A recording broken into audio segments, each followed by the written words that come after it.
तो फ्रेंड्स कैसे हैं आप लोग। चलिए हम आज टाइप 2 देखेंगे। टाइप 1 में हमने सिमेट्री की बातें करी थी, कैसे वैल्यू पुटिंग करके अलजेब्रा में हम सिमेट्री को यूज करके क्वेश्चंस के बहुत आसानी से आंसर निकाल सकते हैं विद इन अ 2 लाइन। ठीक है, तो जिन लोगों ने पहली वीडियो मिस कर दी है वो मेरी फर्स्ट वीडियो पहले देखें। ठीक है, चलिए आज की वीडियो में हम बात करेंगे टाइप 2। टाइप 2 भी किसका है? वैल्यू पुटिंग का ही है ना। टाइप 2 भी किसका है? आपका वैल्यू पुटिंग का है, लेकिन हम ये देखेंगे कि वैल्यू पुटिंग इक्वल टू जब जीरो में हो। क्लियर, सारे जीरो के केस होंगे। ठीक है, दूसरी चीज, जिन लोगों ने सिमेट्री को मिस कर दिया तो मैं यहां पर भी आपको सिमेट्री यूज करना सिखाऊंगा कि कैसे हम सिमेट्री से भी क्वेश्चन के answer with in a second निकाल सकते हैं। क्लियर है वाली बात? ठीक है, चलिए वैल्यू पुटिंग में कुछ बातों को डिस्कस करते हैं। देखिए जैसे कि मैं एक इक्वेशन लिख रहा हूं, मैं लिख रहा हूं x plus y is equal to 4। अब आप मेरे को बता सकते हो कि x की वैल्यू क्या होगी? बता सकते हो? 4 लाना है मेरे को यहाँ पर? नहीं, क्योंकि यार x और y मिलकर 4 आ रहे हैं, तो x की बहुत सारी वैल्यू होंगी, y की बहुत सारी वैल्यू होंगी, जिनसे 4 आ सकता है। कहने का मतलब क्या? कहने का मतलब यार एक इक्वेशन है, कितनी? एक, और यहाँ पर वेरिएबल कितने हैं? 2। अगर एक इक्वेशन है, 2 वेरिएबल हैं, तो आप ध्यान रखिए x और y इंडिविजुअल नहीं निकाल सकते आप x और y की वैल्यू। क्लियर है? इसका मतलब ये पूरी इक्वेशन x और y पर डिपेंड, खाली एक्स और खाली वाई पर डिपेंड, दोनों को मिलाकर डिपेंड होगी। क्लियर है? और कहीं आपसे पूछा जाएगा 2x प्लस वाई बताओ, तो आप जानते हो कि यार x प्लस वाई की वैल्यू 4 है, तो आप यहाँ पर 4 रख दोगे, ये तो आपको 8 मिल जाएगा। कहने का मतलब क्या है कि इंडिविजुअल x और y निकालने की जरूरत नहीं पड़ेगी। क्यों नहीं पड़ेगी? क्योंकि सिंगल इक्वेशन है मेरे भाई, x और y नहीं निकलेगा। क्लियर है? इसीलिए आप अपने मन से, जब आपके पास x और y है, दो वेरिएबल है, एक इक्वेशन है, तो ये जो इक्वेशन है किसी एक वेरिएबल पर होगी, तो आप अपने मन से x की कोई भी वैल्यू रख लो या अपने मन से y की कोई भी वैल्यू रख लो, क्योंकि आप इसे ऐसे लिख सकते हो कि y equal to 4 minus x. तो आप अपने मन से x की वैल्यू कुछ भी रखते हो, y मिलता जाएगा। आपको समझ में आ रही है बात? तो एक मिलेगा जब आप एक को रखोगे। ठीक है भाई, तो आप अपने मन से x रखते जाओ y मिलता जाएगा। उन कहने का मतलब ये कि इक्वेशन एक, वेरिएबल दो। क्लियर है? तो कोई एक वेरिएबल अपने मन से आप रख सकते हो। सिमिलरली अगर तीन तीन वेरिएबल है आपके पास, a plus B plus C is equal to 4 है। ठीक है बच्चे, तो ध्यान रखिए इक्वेशन एक है, ये क्या है? एक इक्वेशन है, तीन वेरिएबल है, तो अपने मन से दो वेरिएबल कुछ भी रख लो। अपने मन से दो वेरिएबल कुछ भी रख लो आप, आपको पूरी छूट है। लेकिन वेरिएबल रखते वक्त, वेरिएबल की जगह वैल्यू रखते वक्त एक बात ध्यान देना है, कभी भी डिनोमिनेटर में जीरो नहीं बने। एक बात। दूसरी बात, आपके ऑप्शन सेम नहीं हो रहे हो ऐसी वैल्यू रखने पर कि आपको एक से ज्यादा ऑप्शन सेम आए। क्लियर है वाली बात? आपके पास एक इक्वेशन है, तीन वेरिएबल है, तो दो वेरिएबल की वैल्यू कुछ भी रख दो अपने मन से उठा के, कोई फर्क नहीं पड़ेगा, आंसर एकदम सही आएगा। लेकिन आपको एक बात का ध्यान देना है, डिनोमिनेटर में जीरो ना आए किसी भी कंडीशन में, ना ही कोई दो ऑप्शन सेम हो किसी भी कंडीशन में। क्लियर है वाली बात? और हम देखते हैं क्वेश्चनों से। ठीक है, चलिए जैसे कि पहला क्वेश्चन आपके सामने है एक, कि यार a माइनस थ्री का whole square plus b minus 4 का whole square plus c minus 9 का होल स्क्वायर इक्वल टू 0 है। अब देखिए मैंने कहा आपके टाइप 2 के अंदर क्या है, सब कुछ इक्वल टू में होगा, वैल्यू पुटिंग करेंगे, लेकिन जब जीरो के इक्वल होगा तब क्या करेंगे? तो मेरे भाई मुझे एक बात बताओ, देखो ए माइनस थ्री है, प्लस ये बी माइनस थ्री है, ये प्लस सी माइनस है, ये सब जीरो है। ये जीरो कब हो सकते हैं? जब आपका ये ए माइनस थ्री इंडिविजुअल वाला ये जो ब्रैकेट है ये जीरो हो, ये अपनी पोजीशन जीरो दे, ऐसे ही दूसरा वाला भी ये जीरो दे, ऐसे ही तीसरा वाला भी जीरो दे, और सब जीरो प्लस जीरो, तभी तो जीरो आएगा। और ये जीरो कैसे हो सकता है? तो भैया जब आप a माइनस थ्री, ये जीरो कैसे हो सकता है जब यहाँ पर जीरो आ जाए? तो इसका मतलब अगर a की वैल्यू में थ्री रख दूं, तो थ्री माइनस थ्री जीरो हो जाएगा। क्लियर है वाली बात? तो जब भी इस तरह से जीरो के इक्वल कोई भी हो, तो आप उन्हें डायरेक्टली जीरो के इक्वल रख दिया करिए। अगर ऊपर स्क्वायर है तो भी कोई फर्क नहीं पड़ेगा, क्योंकि जीरो का स्क्वायर तो जीरो ही होता है। तो यहाँ से आप इस तरह से रखेंगे तो a की वैल्यू आपको मिलेगी। सिमिलरली अब यहाँ से b की भी मिल जाएगी, c की भी, उठा के इस ब्रैकेट में रख दीजिए। तो देखिए a की वैल्यू क्या मिल रही है, आप ऊपर देखिए 3 मिल रही है, और b की वैल्यू क्या होगी? b minus 4। इसको भी जीरो के इक्वल रखूंगा मैं, इसको भी मैं जीरो के इक्वल रखूंगा, है ना। तो क्या होगी, b की वैल्यू क्या होगी 4, और उसको भी c के इक्वल रखूंगा तो c minus 9 is equal to 0, तो c की वैल्यू क्या होगी 9। तो मेरे को a की मिल गई, b की 4 और c की 9, उठा के रूट के अंदर रख दीजिए। सबका प्लस है, 3 प्लस 4 प्लस 9, तो कितना होगा भाई ये 9 और 3 12, 4 16, रूट 16 मतलब 4। क्लियर है वाली बात। अब यहां पर मुद्दे की बात आ गई, एक और अटक गई बात कि मेरे को बताओ कि -4 के +4 के ±4। क्लियर है वाली बात। अब जब जनरली आप क्या देखते, देखिए रूट 16 आपको मैं बता दूं +4 ही होगा, ये बात ध्यान रखिए, +-4 नहीं होगा। क्लियर है वाली बात। क्यों नहीं होगा, अरे सर ऐसा ही तो होता है, एक्स स्क्वायर अगर 4 है तो एक्स की वैल्यू क्या आएगी, एक्स स्क्वायर अगर 4 है आपकी तो एक्स की वैल्यू क्या होगी, इसको हटाने के लिए मैं रूट लूंगा, सपोज इसको हटाने के लिए भी मैं रूट लूंगा, तो ये हो जाएगी मेरी एक्स की वैल्यू, और रूट 4 क्या होती है 2, तो यहाँ मैं +-2 लूंगा, बिल्कुल लूंगा यहाँ पर +-2। क्यों, क्योंकि यहाँ पर देखिए एक्स की पावर 2 है, मतलब 2 डिग्री है, 2 डिग्री है तो मतलब 2 रूट निकल के आएंगे। क्लियर है वाली बात, 2 डिग्री है यहाँ पर तो 2 रूट निकल के आएंगे। ठीक है, यहाँ पर आप ध्यान रखिए रूट 16 पूछा गया है जो कि +4 ही होगा। ठीक है, तो ऑप्शन नंबर बी। इस पर एक दिन बात करेंगे हम, ये सब +-4 होता है या +4 होगा क्यों हुआ, काफी बच्चों के दिमाग में कंफ्यूजन होती है। क्लियर है वाली, बट आप ये याद रखो जब भी इस तरह का कोई केस हो एक्स स्क्वायर वाला, तब आप प्लस माइनस में लिख सकते हो, अदरवाइज खाली अगर मैं आपसे रूट 4 पूछूं तो उसकी वैल्यू 2 ही कहलाएगी। ठीक है, चलिए दूसरा क्वेश्चन देखते हैं। अरे आ जाइए, यहाँ पर है a plus B plus C is equal to 0, और आपको एक क्वेश्चन दे रखा। देखिए अगर यहाँ पर देखा जाए तो भाई बिल्कुल सिमिट्री सिमिट्री वाली बात करते हैं। यहाँ पर एक बार देखिए, variable plus variable, variable plus variable, variable plus variable, variable plus variable, बिल्कुल सिमिट्री सेम है। लेकिन प्रॉब्लम एक यहाँ पर ये है, जब आप सिमिट्री सेम होती है तो आपको a इक्वल टू बी और b इक्वल टू सी रखना पड़ेगा, और अगर ये सब का सम 0 के इक्वल है इसका मतलब ये भी 0 के इक्वल होगा, इसका मतलब a b और c की वैल्यू 0 हो गई, और जैसे ही आप 0 यहाँ रखोगे तो डिनोमिनेटर में 0 आ जाएगा, और जो कि अनडिफाइंड होता है। तो मैंने आपको एक ही बात बोली है कि आपको सिमिट्री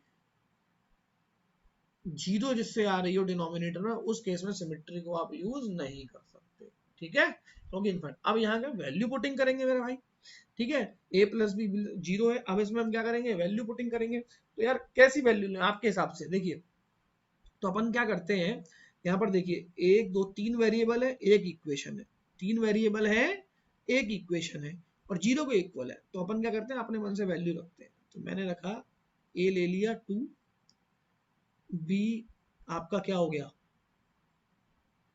1, ठीक है, यस और नो, और c क्या आ गया -1, +1 -1, ये भी -1, प्लस -1 -1 -2 और +2 0 हो गया। क्लियर, अगर आप यहाँ पर भी रखते, देखिए यहाँ पर रखते 2 -1 और ये c छोड़ देते, तो 2 -1 क्या होता, 2 -1 प्लस का 1, यहाँ आता तो -1 आता नहीं आता, तो अपने आप आ जाता।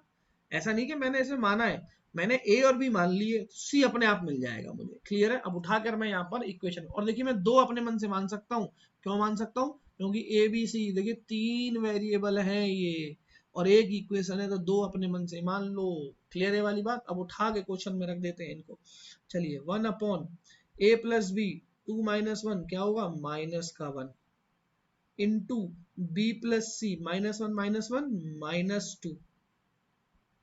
ठीक है, a प्लस बी था ना, तो ये प्लस का 1 होगा। ठीक है, चलिए 1 फिर आते हैं a प्लस सी 2 -1 1 हो जाएगा इंटू, फिर b प्लस a, यहाँ क्या हो जाएगा b प्लस ए में आपका प्लस का 1। ठीक है, फिर आगे आ जाइए प्लस 1 c प्लस ए, ये कितना हो जाएगा c प्लस ए, आपका हो गया साहब 1, 2 -1 1 ही होता है। ठीक है, इनटू फिर है c प्लस बी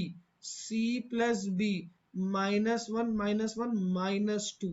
अब आप ये देखिए यहाँ पर क्या है माइनस का 1/2 +1, और यहाँ पर भी क्या है माइनस का 1/2, माइनस का 1/2 -1 माइनस का 1 प्लस का 1 0, तो यहाँ क्या आएगा आंसर, बी ऑप्शन। क्लियर है वाली बात, तो वैल्यू पुटिंग कर दी मैंने। ठीक है बच्चों, अगला देखते हैं। आइए यहाँ पर देखिए 4x minus 3 upon X, 4y minus 3 upon Y, 4z minus 3 upon Z equal to 0। अगर मैं कहूँ ये पूरा 0 के इक्वल होगा, ये पूरा 0 के इक्वल होगा, तो मैं यहाँ से 4x minus 3 upon X equal to 0 रख के x की वैल्यू निकाल सकता हूँ। क्रॉस मल्टीप्लाई में ये 0 हो गया, और ये क्या होगा, आप 4x इस ये 0 हो जाएगा, तो आप इसे लिख सकते हो 4x इज इक्वल टू 3। तो x की वैल्यू क्या आई, 3/4। बट यहाँ पर एक बात और समझिए, x की वैल्यू 3/4 मिल गई, सिमिलरली y की वैल्यू मिल जाएगी, सिमिलरली z की वैल्यू मिल जाएगी। यहाँ पर x y z की वैल्यू रख दोगे तो एक बात हो गई वैल्यू पुटिंग से। कैसे हो गई, वैल्यू। बट दोस्तों यहाँ पर थोड़ा दिमाग लगाइए, सिमेट्री भी तो मिल रही है आपको। देखिए 4 into variable minus 3 upon variable, 4 into variable minus 3 upon variable, 4 into variable minus 3 upon variable, और 1 upon x, 1 upon variable plus 1 upon variable plus 1 upon variable. तो भैया ये तो सिमेट्री दिख गई ना हमको, यस और नो, और सिमेट्री मिल गई तो मेरा काम आसान हो गया। अब सिमेट्री मिलने में क्या होता है, सब एक दूसरे के इक्वल होते हैं। तो आप इसको देखिए x इक्वल टू वाई होगा, y इक्वल टू जेड होगा। अब आप मेरे भाई एक बात समझिए, अब यहाँ पर भी अगर मैं x रख दूं, यहाँ पर भी x, यहाँ पर भी x, यहाँ तो ये और ये दोनों सेम हो गए, तो मैं क्यों ना इसको ऐसे लिख सकता हूँ 4x minus 3 upon X into 3 equal to 0, ये वाला 0, और ये सेम है, तो मैं इन तीनों को ऐड करने की जगह इंटू 3 कर दूं।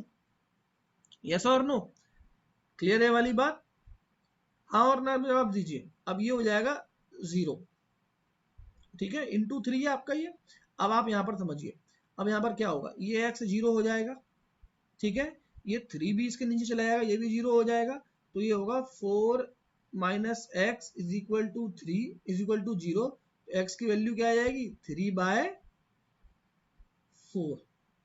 समझ में मेरी बात, देखिए ये इसके नीचे चला जाएगा, 3 कोई कुछ नहीं मिलेगा, ये ऊपर चला जाएगा 0, ये पूरा ये तो ये हट जाएंगे, 0 हो जाएंगे, फिर 4x माइनस 3 इक्वल टू 0 होगा, तो 3/4 आ जाएगा x की वैल्यू। अब आप एक बात समझिए, जो आपसे पूछा गया है वो भी 1 अपॉन एक्स है, उसको भी इंटू 3 कर दीजिए, x की वैल्यू उठा के रख दीजिए, x की वैल्यू कितनी है 3/4, तो 4 पहुंच जाएगा ऊपर, इंटू 3, 3 से 3 कट गया, आंसर क्या आया 4। मुझे लगता है इससे जल्दी नहीं होगा कुछ भी।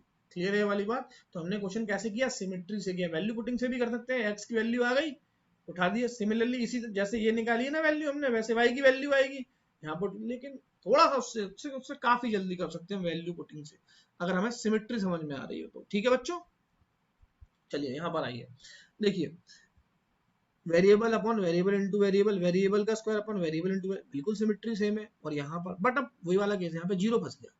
अगर मैं x equal to Y equal to Z, तो मुझे 0 को इक्वल करना पड़ेगा, और अगर देखिए मैं यहाँ पर कोई भी एक 0 करता हूँ तो डिनोमिनेटर में 0 आ जाएगा, यहीं पर आपका काम खराब हो जाएगा। क्लियर है, तो काम सही करने के लिए क्या करेंगे, अपने मन से यहाँ पर आप x और y कोई भी वैल्यू पुट कर लो, z की वैल्यू उसी हिसाब से हमें मिल जाएगी। ठीक है, तो अपन ने क्या करा, देखिए x की वैल्यू 1 ले ली,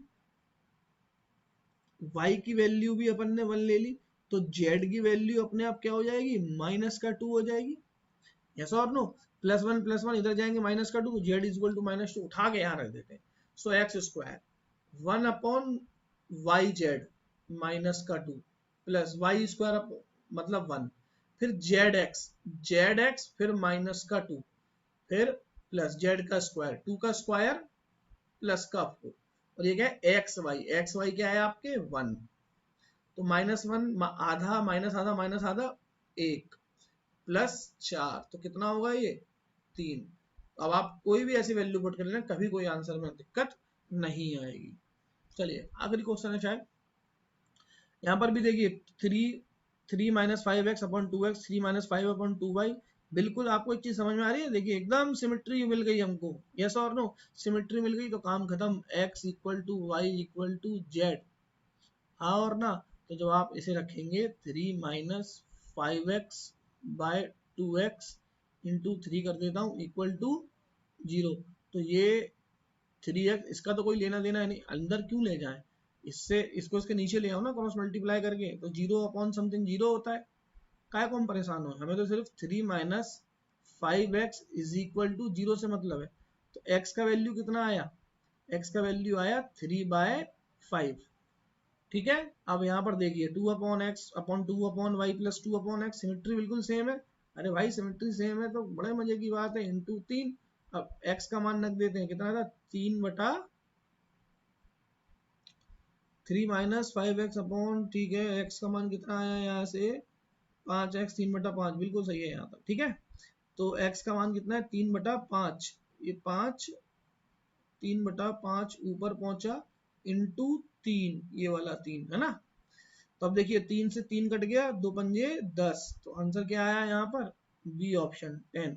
क्लियर है वाली बात भैया, यहाँ पर वैल्यू पुटिंग भी कर सकते हो, लेकिन सिमेट्री दिख रही है तो उससे जल्दी कुछ नहीं है।